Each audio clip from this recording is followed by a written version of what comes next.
Hey everybody, what's going on? So in this section, we're going to cover something very important for you guys, and that is going to be market trends. Now, why this section is going to be important for you is because no matter how great you are as a salesperson or a business person, if your business is not aligned with the way the market is going, sometimes it can actually work against you. So I've seen situations where you have the best salespeople unable to sell anything just because their product or service doesn't align with the market wants. Now, I've also seen some of the worst salespeople make a lot of money by selling a product or service that aligns with the markets, and it's almost as if that thing just sells itself. So in this section, what we're gonna do is we're gonna show you how to look at markets from a macro perspective so that you can find these opportunities and position your business and your products and services in a way where you can ride these market trends to your advantage. Now, if you don't already have a product or service in mind that you would like to sell, this lesson is going to be really good for you guys, because at the end of this lesson, you're going to have the skills to be able to look at the market, see where the trends are going, and find out where people's pain points are. Because once you understand their pain point,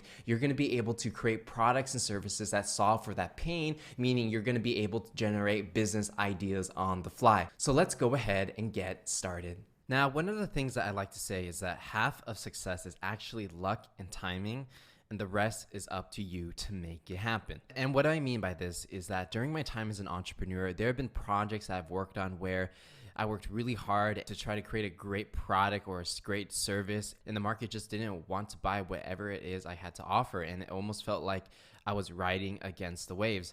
On the other end, some of the projects I worked on really worked out well in my favor, and almost felt like success just kind of fell from the sky. And in those situations, I was riding the wave. And so the lesson I want to share with you guys is that no matter what kind of product or service you're making or what industry you're in, there are always going to be situations where you can position yourself in a way where you're riding a trend, and that trend is helping you become more successful rather than going against a trend. And so in this section, what we're going to do is I'm going to show you how you can look at markets from this perspective and position yourself in the most advantageous position. Now, the core of Sales Legacy, although this is a sales class, how we're going to be selling is we're going to be identifying problems to solve. And that is really the core of being a great salesperson. It's having that empathy and ability to listen to others and feel emotionally what their problems are, and then coming in as their savior and being the solution to their problem. And if you're just starting out, what you want to do is you want to make sure that whatever it is that you're selling, whether you're creating your own product or service, or if you're working for somebody else, that this product or service solves a major problem. Because if you're not solving a major problem, right, from the get, it's going to be very difficult for you to sell your product or service. So that's why you have to be very careful and selective in what you spend your time trying to sell. Now, most startups fail because they get their market wrong. And what I mean by this is that they're just choosing the wrong markets, or they're not really understanding who their market is, and they're not creating products or services that solves the market's pains. And the thing is, you can be the best salesperson in the world, but if the market doesn't want what you're offering, then you're just not going to be able to generate any sales. And on the other end, if you are a mediocre salesperson, if you have a hot product and there's a major pain and you have the only solution to that problem, everyone's going to buy from you even though you're a mediocre salesperson. And that just comes down to positioning, and really that's sales strategy. So the goal here is to find markets that are going to work in your favor versus against you. And let's go ahead and dive in exactly how you're going to do this. So again, like I was saying, you got to find problems which lead to a person's pains. And once you identify the pains, you're going to see the business opportunities that your product or service can solve. And so you might be thinking, well, how can I find these problems? How do I exactly look at the market to see where the business opportunities are?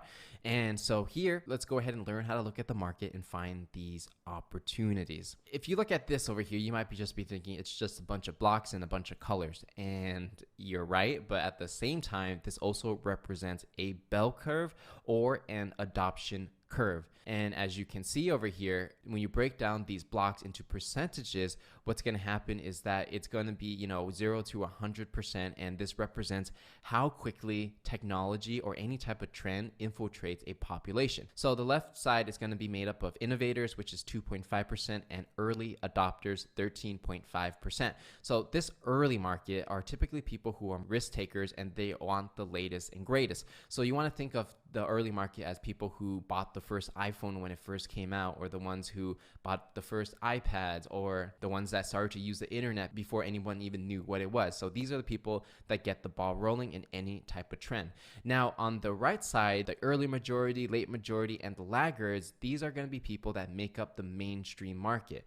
Once the risk takers validate that the product or service is good, then what happens is other people realize that it's good. For example, the internet, and everybody hops on board. So these mainstream markets are typically more risk adverse. They're not necessarily trying to find the latest and greatest. They're just trying to find something that fits for what they want in their lifestyle, and they want something that's a polished product, and they don't want any product or service that's like halfway done. So you can see there's a difference in between an early market and a mainstream market. Now, let's go ahead and give you a very tangible example. When it comes to Apple, iOS, or Android smartphones, at one point, maybe they made up 1% of the entire smartphone market when they first came out, right? Because nobody had an iPhone, nobody was using Android. Now, after so many years, of all the smartphones in the world, 99.6 of all of them are either running Apple iOS or Android. So that is an example of how these operating systems have went from the early market and they crossed over into the mainstream market, and they have a 99.6 domination over the entire market. So the adoption curve for the iOS and Android is completely there. So when major innovations occur in any industry, especially due to technology like the internet or iPhones, new opportunities and trends are created. And so when I talked about writing trends in the beginning of this section, this is where we're going to dive into how you can find opportunities and how you can see these trends and ride them and position yourself in winning situations. Let's go ahead and go back to that example of the Apple iOS and Android reaching 99.6 saturation of all smartphones. So because of everyone is using these smartphones on either two platforms, smartphones now enable this entire new ecosystem of apps. And if you guys can remember, before the pre-iPhone days, mobile phones were much different than they are now. Now, because of the Apple iOS and Android, smartphones are almost the equivalent to what computers are, except they can fit in our pocket. And because of this and that the ecosystem that was also created through app stores, one example of a trend is the rise of social media apps like Facebook, Instagram, and Snapchat. Without the rise of Apple iOS and Android and the popularity of smartphones, there is no way these apps would have existed on mobile devices. And because these things do exist, it also creates a ripple effect and creates even more new opportunities. So not only do the iOS and Android create opportunities for people to create apps on phones like Facebook, Instagram, and Snapchat, etc., it also provides new opportunities for digital marketing consultants, mobile content creators or influencers, and app development agencies to help you create an app on your phone or to help you create content specific for mobile devices. So you can see here it's a trickle down effect where by Apple and Android having 99.6 saturation of all smartphones, it creates an ecosystem that people create apps, which creates another ecosystem where people can build their businesses around the success of these huge apps. And because there's a 99.6 saturation for iOS and Android, this market becomes huge and creates almost limitless opportunities within this space that did not exist maybe 15 years ago. The major innovation here is basically having a computer in your pocket with iOS and Android. And this is like technology example, right? Because technology is one of the main disruptors in our day and time. But in your industry, you want to think about what are the major innovations that will most likely cause the most pain. When it comes to innovation, it's not about, whoa, that thing's so cool and revolutionary. I mean, that's only one way of thinking, but the way to think of business opportunities is to find the pain that is caused by these technology revolutions or any kind of major shift in your industry. Okay, so now let's go ahead and give you an example of how you can ride a trend. Let's go ahead and use Facebook as an example. So recently there has been a mass adoption of Facebook, and it's very economical to advertise on Facebook versus traditional media. like print ads, radio ads, and TVs, traditional media like that. Now in the US, during the time of this recording, Facebook actually has a 68% penetration in the more early and mainstream market in the whole United States, meaning there's quite a bit of people using Facebook, but not only in the United States, but Facebook is becoming a global phenomenon all around the world, meaning it causes a lot of pain. And what that pain is, well, let's get into it. So companies all over the world who are not tech savvy enough to know how to use Facebook advertising are losing out on potential revenue from their competitors, right? Because Facebook advertising is cheaper compared to other mediums at this current point of time. Anybody who goes on Facebook first is going to be able to get clicks for cheap, and they're going to be able to convert those clicks into paying customers, and they're just going to grab all this market share. So companies who don't know how to do this, because it does take a lot of work learning how to do Facebook ads, they just lose out. They know that their competitors are beating them because they don't have this technology advantage. So the solution that people have created is that there has been this rise of Facebook advertising consultants, and they'll basically say, hey, you pay me and I'm going to run your Facebook ads and generate you more sales. Not only have there been consultants who help you with your Facebook ads, but there have been a number of social media platforms and softwares that will help you understand your data so that you can use that data to generate more revenue. So as you can see here, the mass adoption in Facebook, it's huge, because it's not just people going on Facebook. There's thousands and thousands of companies created around Facebook just to support that platform, whether it's from a software perspective, advertising perspective, or a consulting perspective. So during this time, if you wanted to do Facebook consulting, you can see that you're riding the trend, because there's this huge pain of people wanting to advertise on Facebook. It's almost as if you don't really have to do anything. You just have to ride that trend as it comes, and everybody, assuming you're good at what you do, people will want to pay you money for you to do their Facebook ads. Similar to if you created some kind of product or software that helps people understand their data and generate more money through Facebook ads, people will actually just buy your service, because if you can get a positive ROI and it makes a lot of sense, then it's very easy for someone to buy your product or service. However, if you were creating these kind of products in a situation where Facebook, it just wasn't popular, in a hypothetical situation, if Facebook only had 1% of penetration in the entire market, then it would be very tough to be a Facebook consultant, because it's too niche and the market may be too small and no demand for what you offer. But because there's this huge pain of people not knowing how to be tech savvy, it's a great time to be a digital marketing consultant, which a lot of people have done from scratch. So that's an example using Facebook, but let's go ahead and go into different industries so you can get a better idea of how you can use this concept of writing trends. So let's go ahead and go into health and fitness, which is a huge industry in itself. So an example is, recently there has been this explosion of ketogenic dieting. Every year or every couple months, there seems to be another explosion of a new diet fad, right? So essentially the pain is that all these people are saying like ketogenic dieting makes arguments that it's healthier than other forms of dieting. And so a lot of people who want to become healthy, they don't really know what to do. So when they hear this ketogenic dieting, maybe on the internet or they heard it on TV, they're going to want to do it themselves, but they just don't know what the steps are, what to eat, how they should exercise. So because of this, there has been a rise of ketogenic diet coaches who will walk you through step by step exactly what to do to get on that ketogenic diet, from what you eat and how it's going to affect your body, how you should exercise, and so on.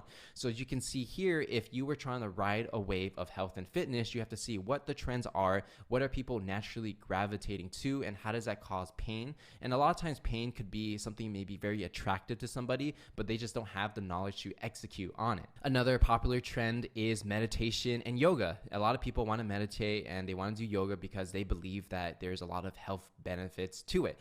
But for many people, they may not know about yoga or meditation because their entire lives they've never been around people who practiced it. So there's been a rise of yoga studios, yoga coaches, meditation coaches, apps like Headspace that target this demographic who have the pain, where they need to be handheld a little bit and guided through this process, especially when they are starting out. So in any type of trend that's blowing up, whether it's in the early market or if it's breaking into the mainstream, if you are riding that trend, people are going to already want whatever it is that you're offering, assuming you are solving a problem. So don't go trying to always create a demand. That's actually very difficult to do. In the beginning, my recommendation for you is to look for these pains and position yourself as a solution, whether it's health and fitness coach or a yoga coach or making a yoga app or meditation app or whatever it is. Let's go through another example. So the modern sales world, which is the niche that I'm in. So the innovation around sales is that sales is just rapidly changing due to technology. Customers and people are getting smarter and resisting old school sales tactics. Like nobody wants to be hardcore sold anymore. Doing these kind of techniques just don't work, right? And so the pain is a lot of experienced sellers who've been using old school techniques for a long time,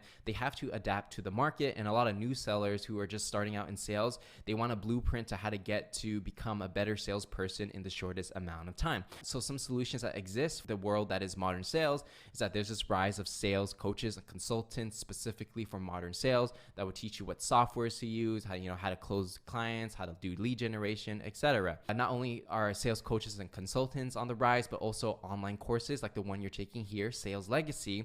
And these online courses like Sales Legacies are for students who want to learn at their own pace. And you're going to be able to get all the great knowledge that you would get from paying thousands of dollars from a consultant, except you get it in video format and you get to watch it at your own time, similar to like how you would have watched Netflix. So for me, doing Sales Legacy is I'm actually writing a double trend. Not only am I writing the trend of modern sales where people want to learn how to sell in the 21st century, but also there's this rise of e-learning where people don't want to pay huge amounts of money to sales coaches and consultants, and they would rather prefer to learn on their own time. And so that's why Sales Legacy for me has been working out, because I position myself in the clever way where I'm writing two trends at once, and it makes it very easy for me to sell my product. And actually, I don't really have to sell it. People want to buy because I'm solving a major pain. So let's go ahead and give you one more example so it really gets your mind going and gives you more inspiration on how you can use this exercise for yourself. So let's go ahead and go into cryptocurrencies, right? And so in 2017 and 2018, the interest in cryptocurrency just ballooned and blew up, right? So there's this rise in blockchain technology, a lot of public interest in it, and a lot of enterprise interest in it as well. So the pain that people experience, well, just one pain we're going to go after, that is people don't want to deal with slow and expensive institutions like traditional banks to manage their money, or using PayPal, right? So if I want to send PayPal payment to someone from, on the other side of the world, the fees to do that is very expensive. So cryptocurrencies may be a solution to avoiding those high fees. So now there's going to be this boom in blockchain technologies and ICOs, people who are raising money for these blockchain technologies, and they're cutting out investors, they're cutting out VCs, and they're finding new ways to transfer monies between peers at minimal transaction fees and create new opportunities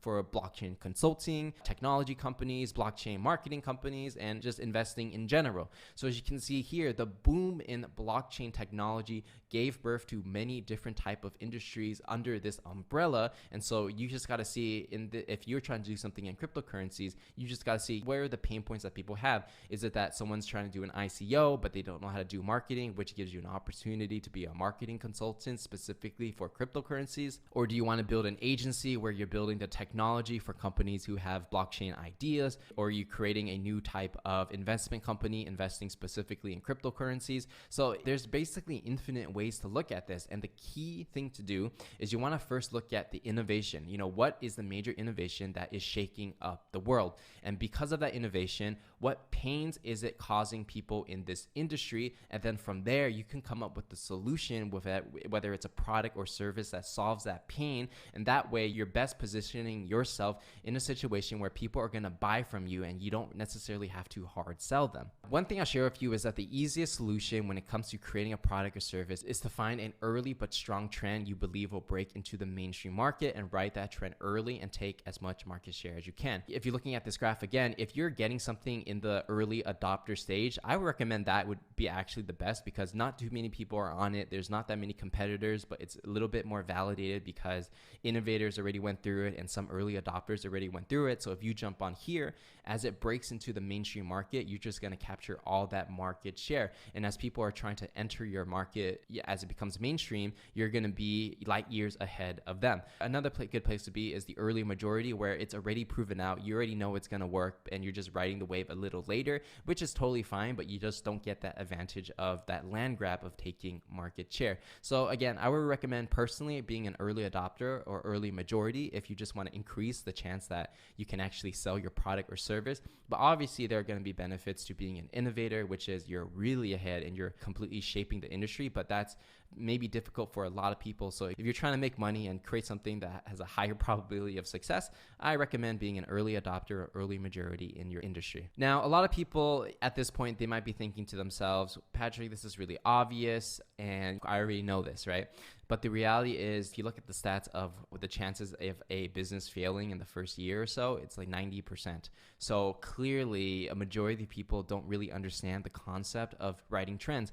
And I see that a lot of the startups and people I talk to, especially in the tech world, this is what they're missing. They're not looking for a problem to solve, and they're actually just going out creating random things. Whatever product or service that you're creating, you just really have to justify why you're doing it by measuring the market demand. And if there's no demand for whatever it is that you're trying to sell, and there's no pains and no problems to solve, right off the bat, I don't even have to know what your product or service is. You just know it's not going to work because there's no value you're bringing to people. So again, it seems very obvious, but if it was really that obvious, everybody would be extremely successful and multimillionaires, but it's not. Writing these trends and really developing your eye for your specific industry does take time. So be patient, but once you really figure it out for yourselves, you're going to really see things from a different perspective, and your probability of creating a successful business or becoming a really successful salesperson is going to exponentially increase.